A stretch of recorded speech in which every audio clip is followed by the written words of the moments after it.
চলো আবারও আজকে নতুন দিনের নতুন একটা সিম্পল টিফিন বক্স তোমাদের সঙ্গে শেয়ার করতে চলে এলাম। আজকের সিম্পল টিফিন বক্সে চলো দেখে নিই কী রাখছি। খুবই তাড়াহুড়োর সিম্পল টিফিন বক্স।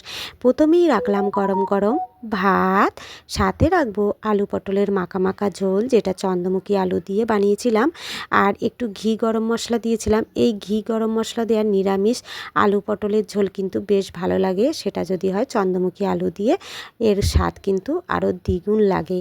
তো এরপরে রাখছি ফুলকপির পাতা বাটা। শীতকালে এই ফুলকপির পাতা বাটা খেতে কিন্তু বেশ ভালো লাগে। আর সাথে রাখবো গরম গরম পেঁয়াজি, যেটা চাল গুঁড়ি দিয়ে বানানো হয়েছিল একটু মুচমুচে থাকার জন্য। আর সাথে রাখছি একটু উচ্ছে আলু মাখা, যেটা কাঁচা তেল, নুন, কাঁচা লঙ্কা দিয়ে মাখা হয়েছিল। এই ছিল আজকে আমাদের সিম্পল টিফিন বক্স।